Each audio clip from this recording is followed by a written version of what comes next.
Welcome back to Tabletop Assault. I'm Ross, and today I'm going to cover my segment on analysing the new Psychic Awakening, the Greater Good. And this time we're doing it a little bit different, where we're going to sort of look at the individual forces rather than me doing them in one big video. Mainly because people were like having to wait till the force they really wanted to see. So I think if we just did them as different videos, then people just go, right, cool, I'm just wanting to see T'au.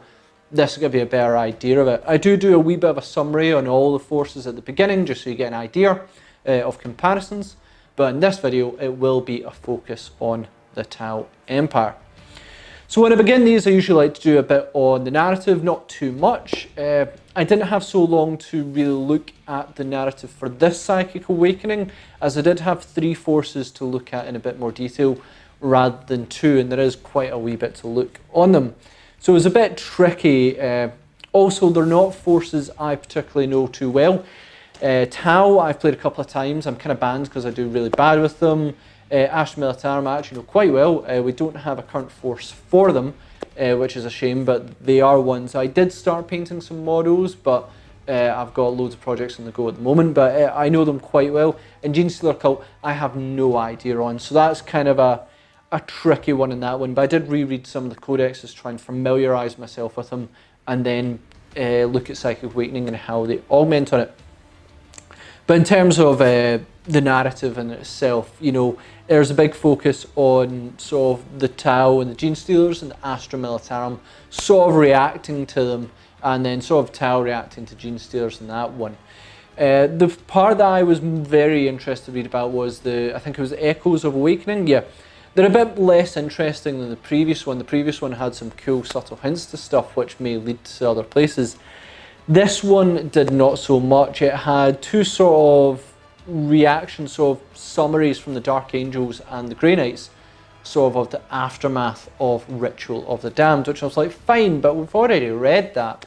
I was looking for more subtle hints that were in Ritual of the Damned.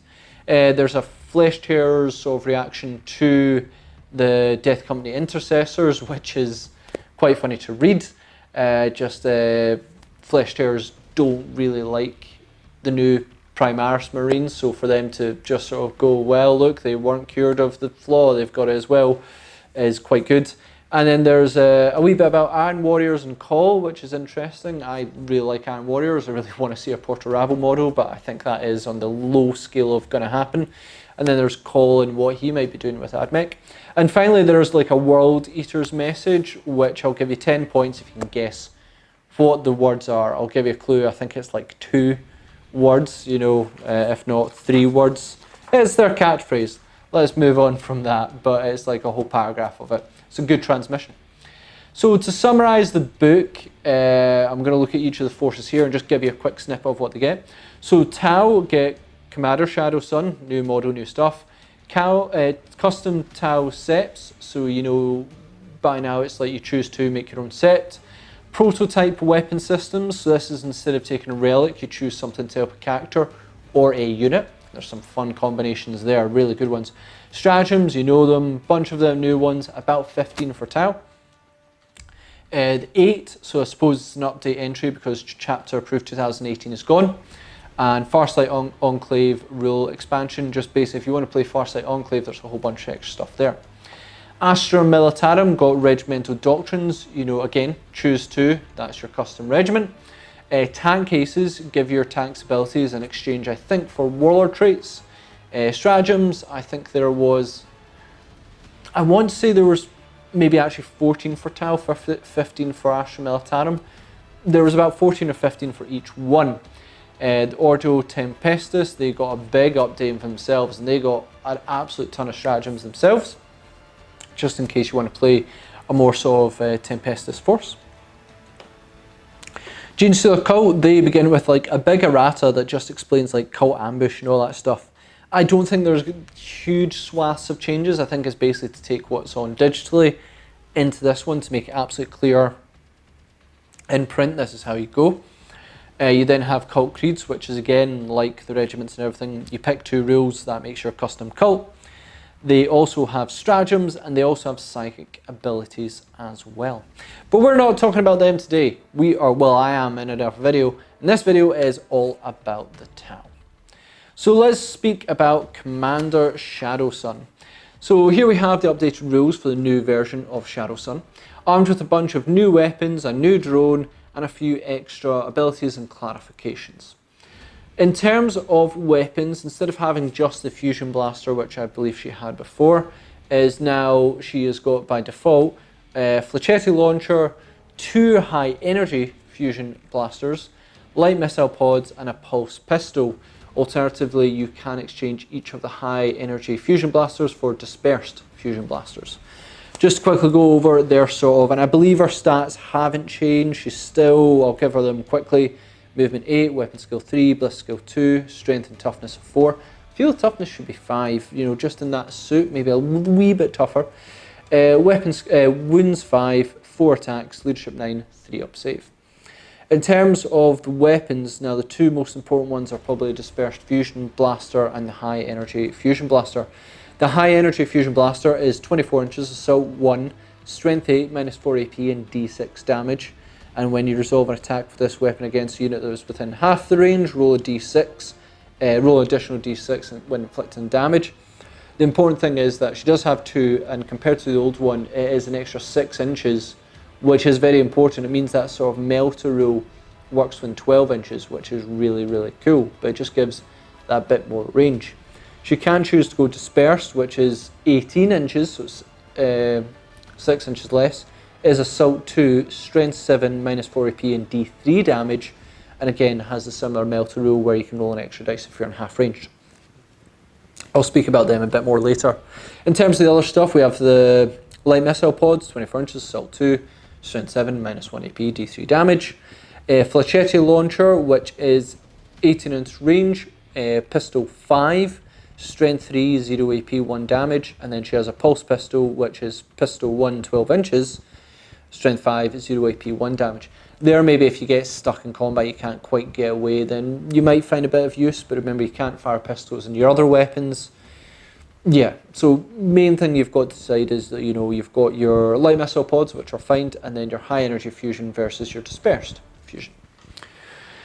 So in terms of, just to give my view on it, the high energy fusion blaster is almost the same with the 24 inch. The dispersion fusion is 8 inches, assault 2, strength 4, minus 4 AP, DC damage. Honestly, I see people sticking to the high energy fusion. It's simply got a better range, strength, you know, the difference between strength 7 and 8 is astronomical. And damage means Shadowsun is better at taking out bigger targets versus the dispersion blasters, which you may get 2 extra shots, which seems fine, but they do a lot less in terms of the benefits. You know, with the being strength 7 is a huge cost and d3 damage, I think that's just a bit costly. She is bliss skill 2, so she is hitting super accurately as well. As for the other weapons, like missile pod is not a bad addition for high strength, low AP, d3 damage, fine. And then plenty of pistol shots, but really you're not going to worry about that too much. As for special rules, like really she has a whole page in on to herself for these. So, and I think they're just clarifications to really make things a bit more clear. Defender of the Greater Good, so she's got for the Greater Good and Master of War, they're there, they say look to the T'au Codex. Defender of the Greater Good is more or less the same, you know, or less the same, but only 1 attempt per attack, which makes sense. Yeah, is that the Defender of the Greater Good? Yep. So yeah, that was the sort of, if you've got battle suits nearby, you can XV25 stealth suits, and you can try and take them to take wounds instead of her. They suffer mortal wounds, but only 1 attempt can be made per attack. I think people were trying to say you could try and do it with multiple of them on 1 attack, and it's like, no, it's 1 attempt per attack. The XV22 Stalker suit is 5 up invul, the same. Camouflage Fields is almost the same. Genius of the Callion is the same. Infiltrator almost the same. Command Link Drone is almost the same. Drone Support rule is the same. So the new rules we have for Supreme Commander, that's the new rule, which you've probably heard of by now, allows her to be taken in any detachment without interfering with T'au Sept. So that gives her a lot more options. She only benefits from a T'au Sept if it is the coordinated fire one, which I believe is the T'au, like the pseudo T'au one. Otherwise, she does not benefit, but she doesn't disrupt the force either. Means that I think that justifies her being seen in a bit more T'au forces, because she's generally not bad. You know, she's quite aggressive, but generally not bad. Finally, the Advanced Guardian drone changes from the MV52 shield drone, where the MV52 had a 3-up invul, and when it took a wound, it survived on 5-up. It now has, the Advanced Guardian drone now has a 4-up invul, but grants all T'au Empire models within 3 inches a 6-up ignore wound. I can see that being quite good for Shadow Sun, but generally I can imagine that you're going to probably have Shadow Sun move away, while this one, if it benefits other T'au, and I don't think it's like, yeah, T'au Empire models, so you might have 3 Riptides sitting in the back, and I know they've got abilities probably to ignore wounds, etc. as well. This just gives you an extra drone that can sit in between them. 3 inches isn't a lot, but sit between them and give them extra ignore wounds, which is, again, not nice. You know, it's nice. I don't think it's going to be, you know, really best for Shadow Sun. I imagine she's just going to leave it behind and it'll do protection of other backfield units. But generally actually not bad. You know, it may be less invul and it may be less protection itself, but it's more protection for your army, which I think is a huge benefit. Overall, when it comes to Shadow Sun, I'd say not bad, but there is one main problem. And I've looked over the codex, and similar to Ritual of the Damned, I can't see her points, nor her warlord trait actually, which is not ideal. I may need to look at the book further, maybe I'm missing something, but there's not a point list for the force as a whole, similar to the other Psychic Awakenings. I know in Ritual of the Damned, I think most Space Marine forces, they had the whole amount of points, and that maybe explains why this one is a little bit smaller, because they've taken away all the points values. But they've taken out the points value of the new unit. Possibly, which is not ideal. So I can't really say if she's worth or not, because I don't know the points. Thank goodness we've got the internet, because I'm sure it'll come up online that they'll say, oh, by the way, here's our points and our warlord trait as well, just for confirmation. But yeah, a bit disappointing in that one. I imagine this was probably printed before Ritual of the Damned, so they didn't know what was happening there. Like, they may have made that and they're like, oh no, it's happened again. So hopefully, you know, Saga of the Beast, and then the next one after that, which is the, I want to say the Admech and Chaos Demon ones, I think, then it's a Knights. Then they may have not put it to print just yet, though I've had a bit of experience to print. They might have for Saga of the Beast, who knows. But generally, hopefully they've learned their lesson that when they can include the points. But they haven't here, which is not good. Next up, we're going to come to the Sept Tenants. So we have seen these so far proving pretty popular in a few ways. Certainly the fact that both Astra and Genestealer Cult have it proves that GW likes these custom Legion rules quite a wee bit. And I think hopefully getting better written at them as they move forward, trying to improve the playstyles and unit preferences. Either way, same as before, you choose 2 to make your rules, and in total there is 11 of them to choose from. I won't spoil all of them, but I'll basically highlight the ones I like. So we have Stabilization System, which is when resolving, oh no, yeah, there's 11 of them to choose for. Stabilization System, when resolving an attack made with a ranged weapon by a battlesuit model with this tenant, that model does not suffer the penalty for moving and firing heavy weapons. If you're a battlesuit heavy, probably not Crisis, because I believe Crisis are mainly like assault and rapid fire weapons. Then yeah, it'll be not bad to be able to ignore the heavy rule. I suppose you'll probably see this maybe on ghost kills or riptides or broadsides if you don't want to put points into target lock. So it's a way to get that, which is quite handy. I can't remember if target lock is quite expensive. I think it is. So it saves a good few points if you are maybe taking like a riptide and a broadside detachment, and this will save you a few points. Hardened warheads, when resolving an attack made with a high yield missile pod, seeker missiles, or smart missile system by a model with a tenant, improve the armor penetration characteristic of that weapon by 1, e.g. AP 0 becomes AP -1. Missile pods, or missiles in general, are a bit lackluster. They usually range of AP as 0, -1, or -2 for the most devastating, which they've got plenty of, you know, high strength, they've got plenty of shots and they do D3 damage. It's just getting through the armor can sometimes be tricky. I think just adding in that extra -1 AP is going to pay off dividends. Maybe good for crisis teams who just bring a boatload of missile pods, which I think they can. So I think that would be really good to bring them up to -1 AP. Sophisticated Command Network. Where is that one? Yep. When resolving an attack made by a vehicle model with this tenant against a unit that has one or more marker-like counters, reroll wound rolls of 1. Well, that's a good way to sort of make, you know, vehicles relevant again, because if that was on battlesuits, oh darn, that would have been pretty good. But pretty good for, say, your hammerheads, which probably need it, and your storm surge to a degree as well, because it does have the vehicle keyword, so it should benefit from there as well. So I think it's one or more marker light, you get reroll 1s, fantastic. Next up we have Gifted Pilots. Oh right, okay, yep. If in your movement phase a vehicle or monster model with this tenant does not move or moves a distance less than half its move characteristics, and I think this is not the one I was like, is absolutely disgusting. Oh no, yep, it is. If in your movement phase a vehicle or monster model with this tenant does not move or moves a distance less than half its move characteristic until the end of the turn, when resolving an attack made with a ranged weapon by this model, reroll a wound roll of 1. So here we go. That is important because that affects both vehicles and monsters, and it's taken a bit of inspiration from the Astra Militarum, where try not move so much. Now Riptides are monsters, so they do benefit from that. Allowing reroll wound rolls of 1 is good for Riptides. Take 3 Riptides, hunker down somewhere and try and avoid moving too much. You can move a little bit as long as it's under your half movement, but then you get reroll wound rolls of 1, which with some of the Riptide weapons is astronomical.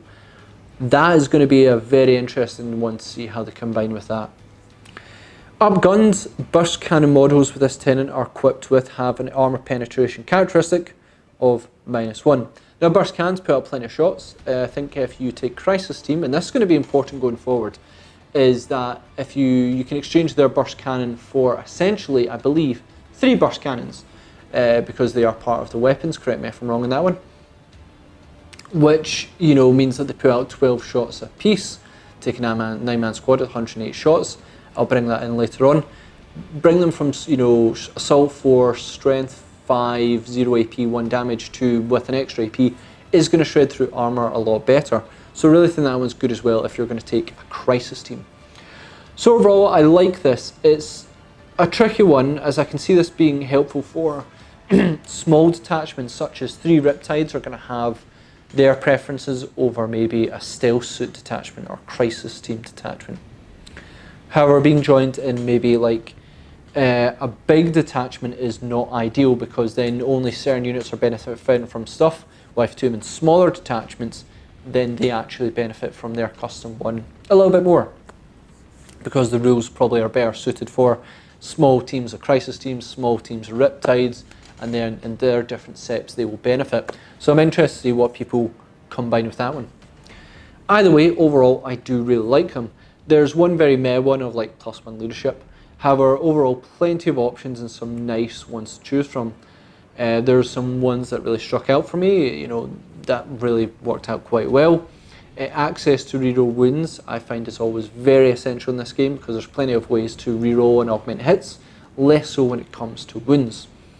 Really helps a lot and just gives you better access to them. Next up is going to be prototype weapons. So if I remember rightly, prototype weapons, yeah.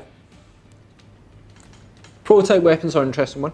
So this is similar to, I think, when it comes to Tyrannids, where you can augment a unit instead of, I think in their case it was take a Warlord trait. In the T'au case, it's you don't take a signature system. This is also, as far as I can tell, no stratagem to take 2 prototype weapons, though I suppose you can take the prototype weapon, then emergency dispensation to take a signature weapon. But I don't see a prototype weapon where you could stratagem where you could take more than 1 prototype weapon, which is a shame, because some of them are absolutely stellar. I'm going to list the highlighted ones to you. One thing I would mention is that, you know, Tyranids, they've got something of equivalent, and they do have Stratagem to allow access to 2. Essentially, you can give up, I think, your Warlord trait and take one, then use Stratagem to take another. Astra Militarum do have a similar thing as well in this book.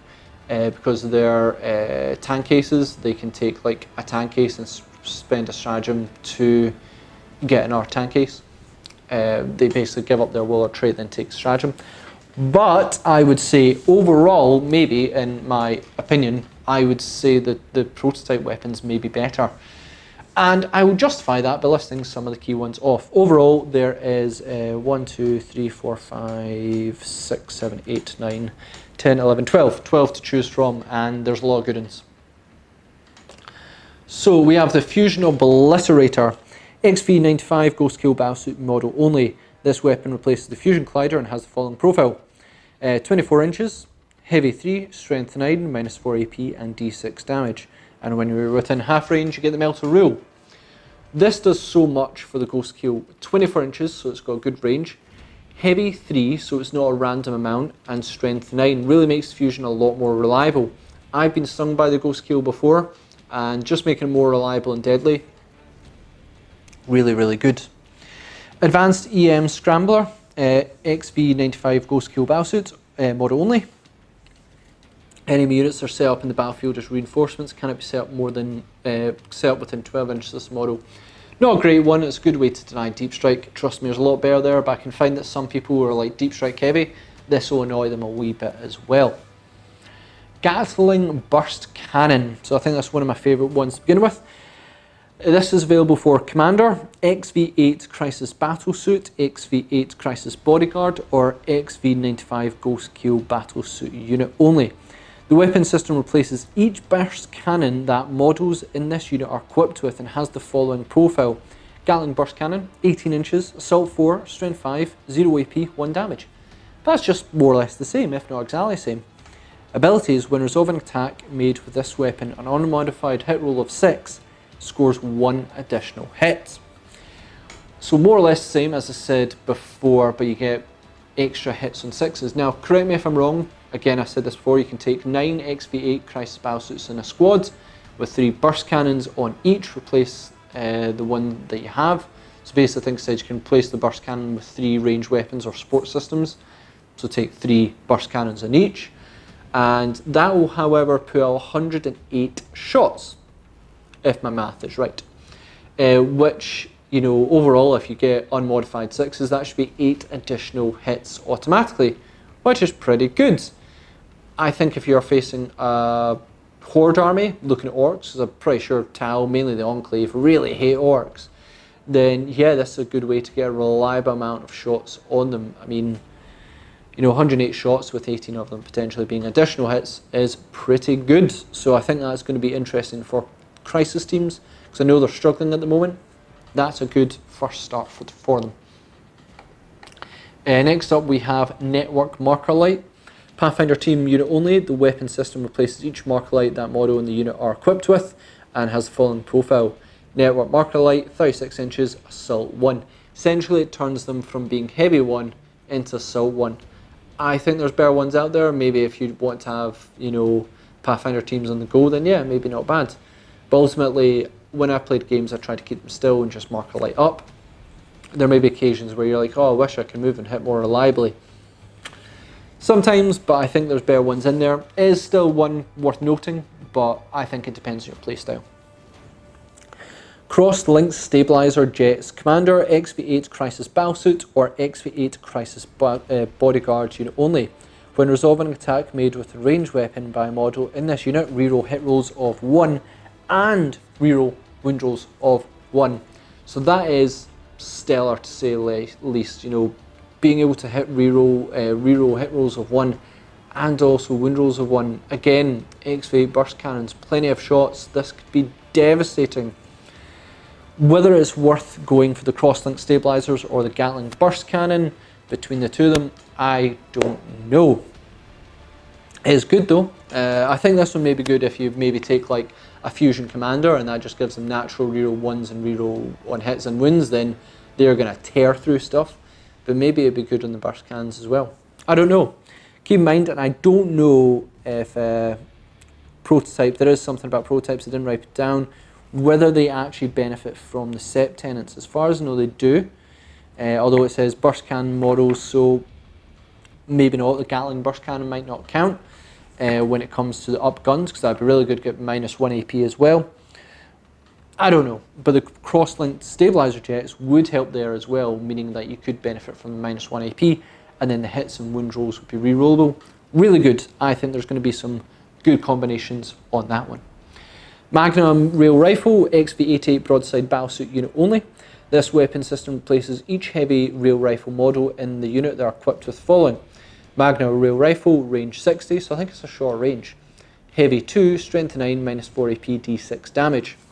When resolving an attack made with this weapon on rolls of 6+, this inflicts 1 mortal wound on the target in addition to any other damage. When resolving attack with this weapon, damage roll of 1 or 2 counts as 3 instead. So I think it's higher strength and a minimum damage of 3, which is pretty nice. Broadsides have been struggling a wee bit, so I think this just gives you, higher strength to get past that strength 8, because under strength 8, strength 9 means better against heavier targets, and then that minimum 3 damage is pretty good as well. Amplified Ion Accelerator. Now I think this is one which was a highlight for me. XV104 Riptide Battlesuit model only. This weapon system replaces an Ion Accelerator and has the following profile. Amplified Ion Accelerator, when you can choose to either standard or overcharge it. Standard is 72 inches, heavy 6, strength 8, -4 AP and 3 damage. Overcharge is 72 inches, heavy 6, strength 9, -4 AP, but 3 damage plus D3. For each hit roll of 1 made for attacks with this weapon's overcharge profile, the bearer suffers 1 mortal wound after shooting with this weapon. Oof, this is a nice one. So we love overcharging our Ion Accelerators, and probably an overcharge too. Well, now you don't need to own overcharge because you get the heavy 6 straight off the bat, though you probably want an overcharge anyway and get 3 up invul, which is overall excellent. But even better, when you do overcharge, you cause 3 plus D3 wounds for everyone that gets through, which could be pretty darn hard. Say every single one of them hit, wounded, all armor save failed, and you got all the D3s. That's 9 times 6 wounds. That's 54 wounds. Maths is serving me. 6 times 9, yep, 54 wounds. Yikes! The chance of getting that is very, very low. But I mean, like, that'll wreck a knight, possibly 2. Yep, if they're 28 wounds apiece, which is devastating. Well, I think one will start with 2 wounds. Either way, it is devastating and can really poke a hole through stuff. I really like it. I think it's good. Just generally really, really nice. So overall, I really like these. I think there's a few standout ones, but there's certainly ones to make go, maybe Crisis Suits would be really good. Though that Riptide one, if you're like, I don't really fancy Crisis Suits, that Ion Accelerator is an easy go-to one if you truly want it. Stratagems. So as we see so often, a whole new host of stratagems to choose from. In T'au's case, it is 15. 1, 2, 3, 4, 5, 6, 7, 8, 9, 10, 11, 12, 13, 14. 15.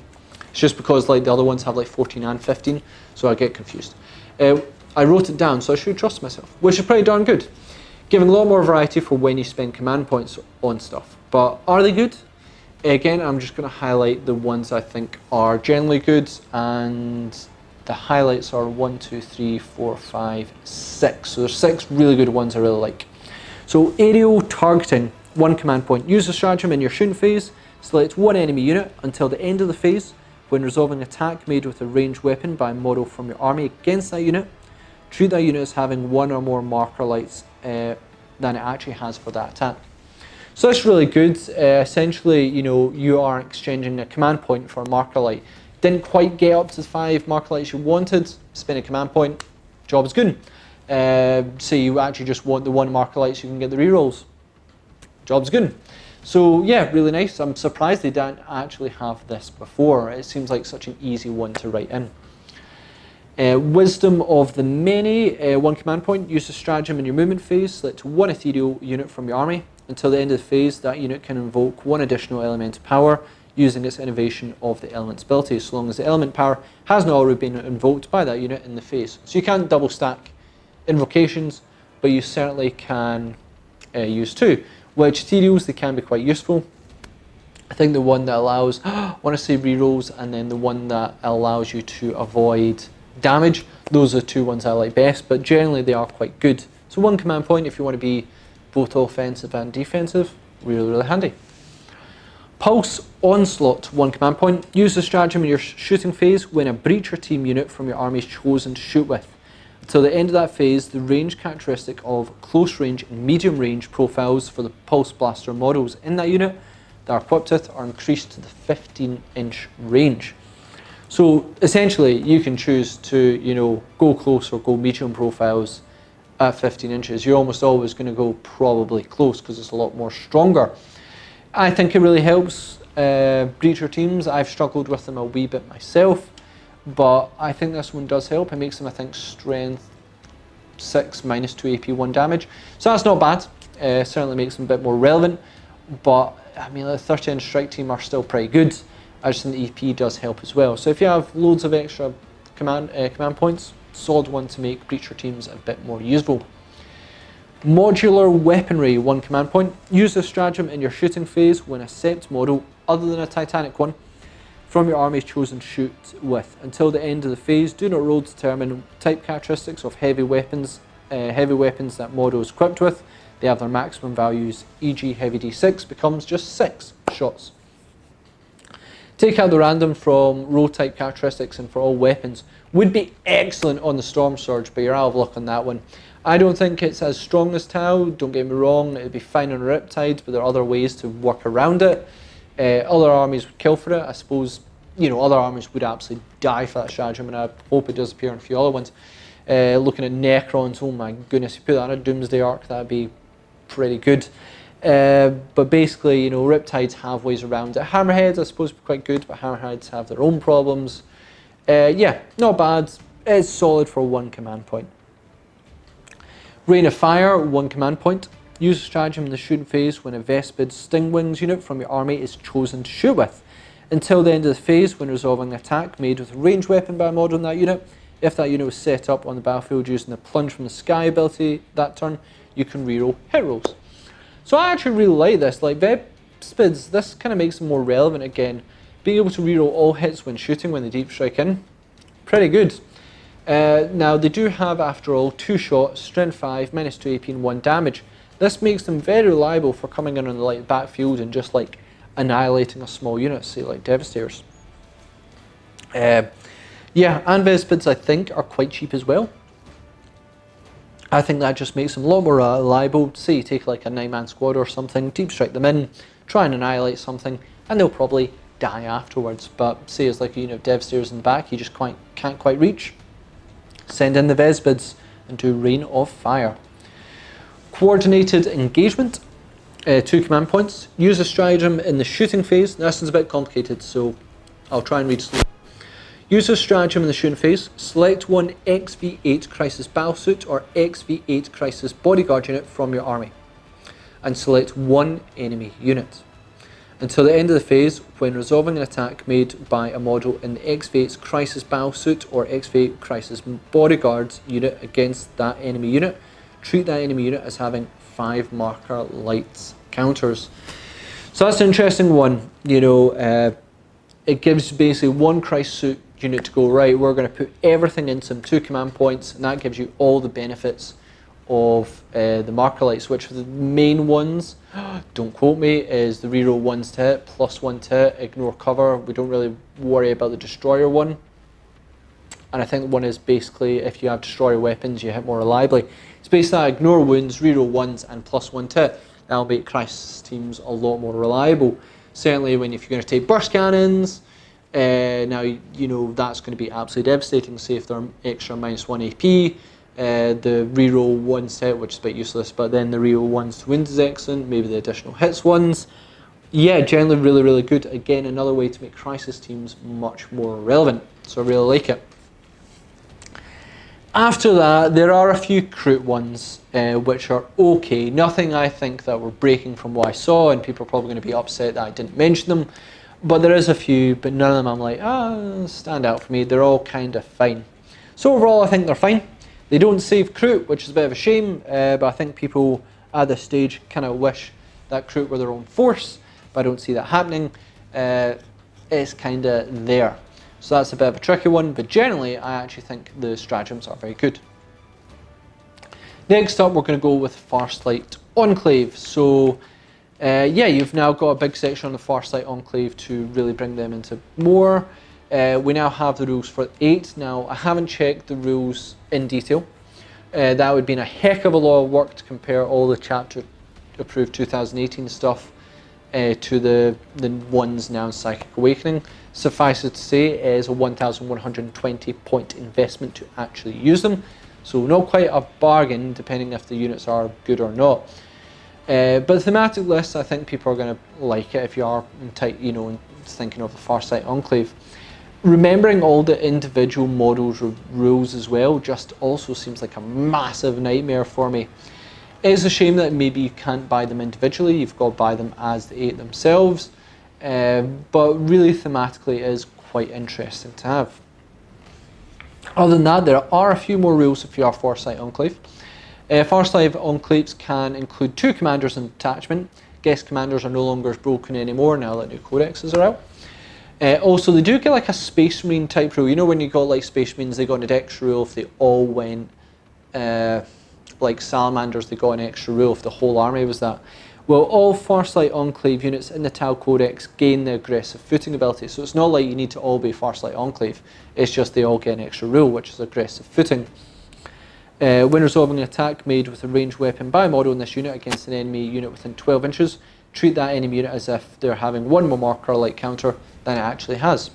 Which is not bad, it just means it's pushing again the Farce Enclave wanted to be up close and everything. And if you are within 12 inches, you crisis team in, which you might, then you automatically get a marker light. And if you're maybe like at 4, then you get up to 5, easy peasy. Not a bad ability, but again, it is pushing T'au to be in that aggressive combat area, which sometimes T'au do not want to be. It's a tricky area to use, but if you can, then you get an extra bonus. 6 stratagems if you do take the detachment of Enclave. Veteran Cadre, which is 1 or 2 command points. Use a stratagem before the battle. Select one XV8 Crisis Bowsuit or XV8 Crisis Bodyguard unit from your army that contains 3 models for 1 command point, or 1 XV8 Crisis Bowsuit. Or between 3 or 1, then it's 1 command point. If it's over that, 4 or more, then it's 2 command points. Models in that unit have a weapon skill characteristic of 4+ and a bliss skill characteristic of 5+. You can only use it once per stratagem. So it's like a veteran upgrade to your crisis suits. Now, if I'm wrong, the unit must be Farce Enclave. So Enclave, I was going to say, I wonder if you could activate this on non-Enclave units. No, you need to be Enclave. Next one, there was no danger close. 1 command point, use a stratagem in the shooting phase when a breacher team or strike team unit from our army is chosen to shoot with. Until the end of the phase, when resolving an attack made with a ranged weapon by a model in this unit, and by a unit against any model within 12 inches, you can re-roll the wind rolls. So 1 command point, again making breacher team, and strike teams as well, more relevant. Get up close, then you can re-roll the winds. I think breacher teams would absolutely love that, so that's an okay one for 1 command point. Focused fire, 1 command point, use a stratagem in the shooting phase, when a character from your army is chosen to shoot with. Until the end of the phase, when resolving an attack made by that model, you can re-roll the wind rolls. So again, it can make a deadly, so when a character from your army is chosen to shoot, say for instance you've got a commander with 4 fusion, then you can give an ability 1 command point to re-roll all the wind rolls. That can be pretty stellar. Basically, you're hitting on 2s most of the time with your 4 fusion. You don't want any of those pesky 1s or 2s or 3s if you're going against vehicles. Yep, I have no arguments with that one. I think that one's good for 1 command point. Lastly, they do get relics and warlord traits. They get 3 of each. Relics for these guys, none of them I think are too great. They are okay. Some of them you might find use. 1 gives reroll tit model if the target is within 18 inches. Yep, when resolving an attack made by a model with this relic, you can, and the models in 18-inch can reroll hit rolls. Fine, not the best. One is a 5-up invul and deny the witch. Fine.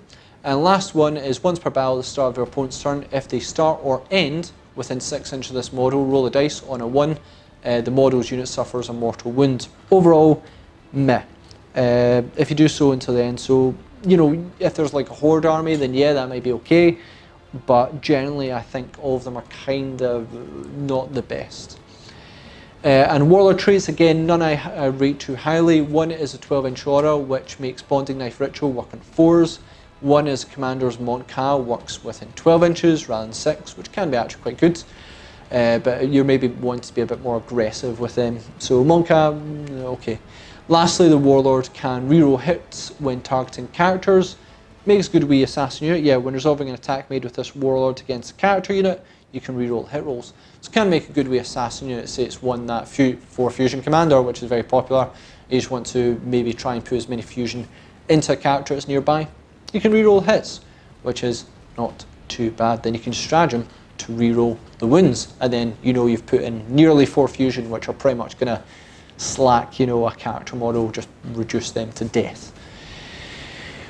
Yeah, then you've got some tactical objectives as well, and that's kind of it for the T'au. That one took a bit more longer than I thought. So what would I take away from this is that, you know, Shao Sun, she's fine. I don't know what the points are, so I can't really tell. Seps are good. I can't wait to see people's combinations on them. The prototype weapons are stellar. They're really, really good. Again, can't wait to see people's views on them. Stratagems, really, really good. Plenty of access. It makes more units more relevant. It helps crisis teams. This whole book helps crisis teams. Makes Vespids more relevant and takes away a lot of the randomness. So overall, I like the stratagems. The Farce Enclave, I think, was okay, but nothing too great. Nothing to write home about. They generally did okay. So that's it for Psychic Awakening, the Greater Good, T'au. Check out the other ones if you're interested, Astra Militarum and Gene Stealer. I'll summarise them in this one as well. If you don't want spoilers, don't listen, cut the video right now. Astra Militarum do really, really well. They do quite good. I'm quite delighted with theirs. And Gene Stealer Cult, it's not good, guys. You did not get as much as you wanted. And generally, I'm not the best one to review on it because I've never played them and they are a weird force. But overall, I was a bit like, this isn't making too much sense. Some helpfulness, but not so much good. But for the T'au, I think is an absolute stellar addition. So thanks again for watching, guys. Please comment, share, like, and subscribe. If you've already seen these and gone, what about you want any questions? I'm now replying a lot more quicker when it comes to them. I'll try and reply over the weekend if you've got any questions. Let me know any combinations you think. If you want some clarifications over combinations, let me know. I can't really type up the rules, not until I think the Codex releases, but I can certainly say stuff that I've maybe already said, and I would love to hear people's combinations that they're going to use going forward. I think Crisis teams with burst cannons, I think they are going to do really well, and that Riptide that can do like each shot 3 plus D3 damage, that's going to be a tasty one. So yeah, thanks again. Check us out on social media, check us out on Patreon, and we'll see you on another Tabletop Assault Battle Report.